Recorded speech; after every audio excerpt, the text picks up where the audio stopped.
تو دنیا کی کوئی طاقت آپ کو گرا نہیں سکتی. اور اگر آپ مظلوم کے مقابلے میں ظالم بن کے آپ کھڑے ہو گئے ہیں اور آپ نے رویہ وہ اختیار کیا ہے کہ جس میں مدد نہیں آئے گی، تو پھر یاد رکھ لیں کہ آپ کوئی بھی ہیں، کہاں بھی ہیں، آپ کمزور ہیں. طاقتور تھے ابتدائے اسلام میں، ظاہری طاقت تھی کفار مکہ کے پاس، وہ ڈنڈوں سے مارتے تھے غریبوں کو، ان کے ہاتھوں میں ڈنڈے تھے، پر خدائی طاقت ان مظلوموں کے ساتھ تھی. صاحب زرقانی نے لکھا ہے حضرت زنیرہ رضی اللہ تعالیٰ عنہ ایک لونڈی ہیں، غریب ہیں، ماڑے دا کی کام محمد نس جانا یا رونا، غریب سادی بی بی اور لونڈی کنیزہ، ایک مشرک کی کنیزہ تھی، انہوں نے کلمہ پڑھ لیا، وہ ڈنڈوں سے مارتا، تروں سے مارتا، تکلیف دیتا. حضرت زنیرہ رضی اللہ تعالیٰ عنہ کو اتنا مارا، اتنا مارا. اب آپ ایک اور پہلو پر بھی غور کریں، مار بھی پڑ رہی ہے پر خدا ادھر ہی ہے، اللہ کی مدد ادھر ہی ہے. رب کہتا ہے کہ پہلے تو صبر کرنا، ان اللہ مع الصابرین، تو صبر کرے گا تو پھر رب کی معیت ملے گی. ذرا ٹھہرنا، تو تھوڑا ڈٹنا. ان الذین قالوا ربنا اللہ ثم استقاموا تتنزل علیہم الملائکہ، تو کہے اللہ میرا رب ہے، پھر تو پہلے ڈٹ، پہلے تو نے ڈٹنا ہے. ثم استقاموا، جو ڈٹ گیا، تتنزل علیہم الملائکہ، ڈٹنے والے کے لیے مدد آتی. پہلے تھوڑا ٹھہرنا پڑتا ہے، پہلے تھوڑا صبر کرنا پڑتا ہے، حوصلہ کرنا پڑتا، اس کے بعد مدد آتی. مار پڑ رہی ہے، مارا جا رہا ہے. حضرت زنیرہ کو ان کا مالک جو ہے ظاہری آقا وہ مار رہا ہے، یہ کنیزہ ہے، اتنا مارا، اتنا مارا، ان کی بینائی چلی گئی، نظر آنا بند ہو گیا. ابو جہل آیا اور کہنے لگا زنیرہ دیکھا نا ہمارے بت تیری آنکھیں لے گئے، معاذ اللہ، لات و منات ہمارے بتوں نے تجھے اندھا کر دیا. اب ایسا نہیں ہے کہ بی بی روتی جا رہی ہے، روتی جا رہی ہے، مایوسی مایوسی، معاذ اللہ، پریشانی، غریبی بڑی ہے، پوچھنے والا کوئی نہیں، یہ باتیں نہیں. کیا جملے ہیں خاتون کے، کیا لفظ ہیں. ابو جال نے تنزیہ کہا، معاذ اللہ، کہنے لگا دیکھا نا ہمارے بتوں نے تجھے اندھا کر دیا. تو جناب زنیرہ آنکھوں کی بینائی گئی ہے، رات کو گئی ہے، دکھ ابھی تازہ ہے، لیکن اللہ پہ جو توکل ہے، اپنے مالک سے جو رشتہ ہے وہ اتنا مضبوط ہے، اتنا طاقتور ہے، اس میں اتنی گہرائی ہے کہ حضرت زنیرہ بول کے نا اتنی قوت سے بولی، اتنی طاقت سے بولی کہ پورے کفر پر لرزہ طاری ہو گیا. فرمانے لگی تمہارے بتوں کی کیا اوقات ہے کہ وہ میری بینائی لے جائیں، یہ میری رب کی حکمت کا تقاضا ہے. جب تک اس نے چاہا زنیرہ دیکھتی رہی، اور جب اس نے چاہا زنیرہ کی آنکھوں کی بینائی چلی گئی، اور اگر وہ چاہے گا نا تو بینائی واپس بھی کر دے گا. اگر ہو ذوق یقین پیدا تو کٹ جاتی ہیں زنجیریں، اگر وہ چاہے گا تو بینائی آ بھی جائے گی. حضرت زنیرہ نے رات کو یہ لفظ کہے، ابو جال اور سارے کفار ڈر کے سن کے چلے گئے. آپ اطمینان سے آ کے بستر پہ سوئی. جب سویرے اٹھی تو اللہ نے آنکھوں کی روشنی واپس کر دی تھی. آنکھوں کی اب چھڑی پکڑی ہے، بازاروں میں گھومتی ہے، کہتے ہیں بلاؤ کدھر ہے تمہارے لات و منات، دیکھو میرے رب نے روشنی واپس کر دی. آ کر میرے ساتھ ادھر آ، ستمگر ہنر آزمائیں، تو تیر آزما ہم جگر آزمائیں. بیمار لوگوں یاد رکھو، کہہ دیا ڈاکٹر نے کہ تو بڑا بیمار ہے، تو بڑا کمزور ہے، یہ ہو گیا وہ ہو گیا، تو ڈاکٹر اپنے علم کے مطابق بات کر رہا ہے، ہوگا تو وہ جو میرا رب چاہے گا. کمزور ہو جانا، پریشان ہو جانا، تکلیف میں آ جانا، پتہ نہیں بات ہو گئی ہے تو جانے کیا ہو جائے گا. اپنی زندگی کے اندر اپنے رب سے رشتہ مضبوط کریں، رسول کائنات سے رشتہ مضبوط کریں، اللہ والوں سے رشتہ مضبوط کریں. حضرت زنیرہ نے پیغام دیا کہ زندگی میں جو جینا چاہتے ہیں تو وہ رب کا نام لے کے جی سکتے ہیں، جو اپنی زندگی میں خوشیاں دیکھنا چاہتے ہیں تو رسول اللہ کے نام پر خوشیاں دیکھی جا سکتی ہیں. توکل کی بنیاد پر بندہ خوشیاں لے سکتا ہے. اور اگر انسان میں توکل نہیں ہے تو پھر وہ اس کالے جادو سے بھی ڈر رہا ہے، وہ نیلے سے بھی ڈر رہا ہے، وہ پیلے سے بھی ڈر رہا ہے، وہ فلانے سے بھی ڈر رہا ہے، وہ میرے خلاف فلانا رشتہ دار سازش کر رہا ہے تو ڈر رہا ہے، فلانا میرے بارے میں یہ کر رہا ہے تو ڈر رہا ہے. وہ پتہ نہیں دنیا ادھر ہو جائے گی تو کیا ہو جائے گا، اٹھ باندھ کمر کیوں ڈرتا ہے، پھر دیکھ خدا کیا کرتا ہے۔ تو اس ساری گفتگو کا نچوڑ آپ کو یہ عرض کیا ہے، سب سے پہلے تو یہ کہ میدانوں میں مدد بھی اللہ کی، رزق میں مدد بھی اللہ کی، فصلیں خشک ہوں تو مدد پھر بھی اللہ کرے، تو پھر ساری مدد، اور اگر انسان بیمار ہو تو پھر بھی مدد اللہ کی۔ تو اپنے اللہ کی جانب توجہ کو بڑھائیں، آپ اللہ سے مدد کے سوالی بنیں۔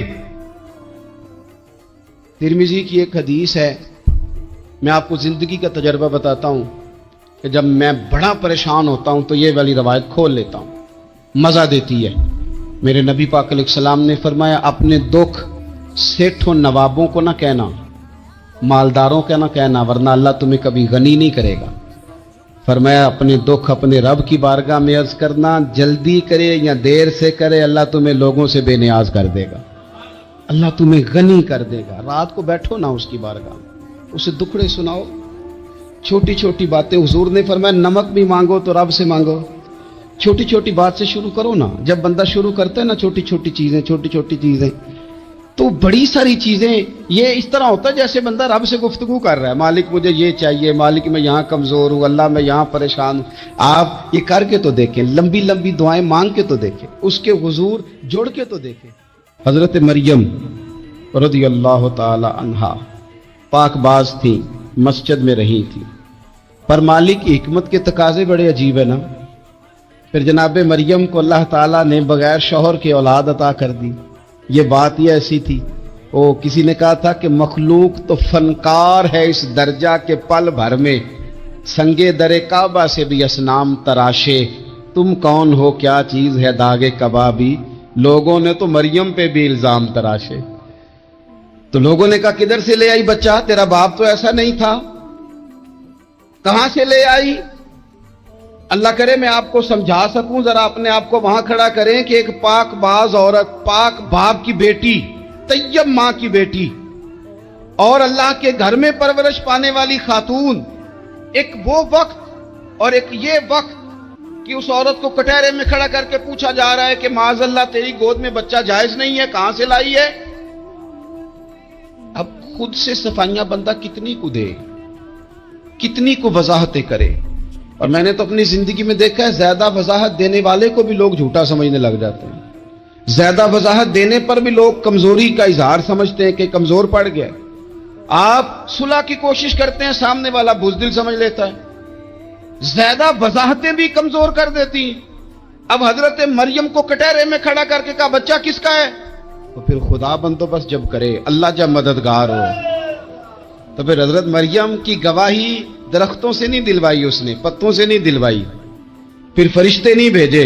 حضرت مریم کہنے لگی مجھ سے نہ پوچھو، وہ جو پنگوڑے میں ہے اسی سے پوچھ لو، ان سے پوچھو نا، وہ کون ہے پوچھ لو، ان سے کر لو سوال۔ انہوں نے کہا پنگوڑے میں چند دنوں کا بچہ، یہ جواب دے گا؟ مددگار تھا رب، ان کی برات کا اعلان کرنا تھا مالک نے، اور جب مالک اعلان کر دے، جب مالک تیری صفائی دینا چاہے، جب مالک تجھے دنیا کے سامنے نکھارنا چاہے، تو پنگوڑے میں لیٹے حضرت عیسیٰ بول کے کہنے لگے انی عبداللہ آتانی الکتاب، فرمایا میں اللہ کا بندہ ہوں، رب نے مجھے کتاب عطا کر کے نبی بنا کے دنیا میں بھیجا ہے، میں اللہ کا بندہ ہوں، کتاب لے کے آیا ہوں، نبی بن کے آیا ہوں۔ پھر پنگوڑے سے اعلان ہو گیا، پھر بچہ بول پڑا۔ اور یہ ایک دفعہ نہیں بات ہوئی، یہ بنی اسرائیل میں ایک جریج نام کے شخص بھی تھے جو نماز پڑھ رہے تھے، بعض نے لکھا ہے نفل نماز تھی، اماں نے پکارا تو آئے نہیں، تو ماں کے منہ سے نکل گیا تو اتنی دیر تک مرے گا نہیں جب تک کسی بے حیا عورت کا منہ نہ دیکھ لے۔ تو وہ عبادت گزار تھے، لیکن لوگوں نے ان کی عبادت، ریاضت، پرہیزگاری کو نہیں دیکھا، بس ایک عورت کو بھیج کے الزام لگوا دیا۔ وہ عورت آیا جایا کرتی تھی، اب آ جاتی ہیں عورتیں، مسئلہ پوچھنے کی نیت سے بھی آ جاتی ہیں۔ ماحول میں کچھ جگہ ایسی بھی ہیں جہاں عورتیں دم کرانے کے بہانے آ جاتی ہیں۔ وہ خاتون آتی جاتی تھی اس خانقاہ پہ، آستانے پہ، یہ بخاری میں موجود ہے۔ پھر اس نے کہا میری گود میں جو بچہ ہے یہ انہی کا ہے، مجھے بتائیں کیسے بندہ وضاحت دے؟ حالات خراب ہو گئے۔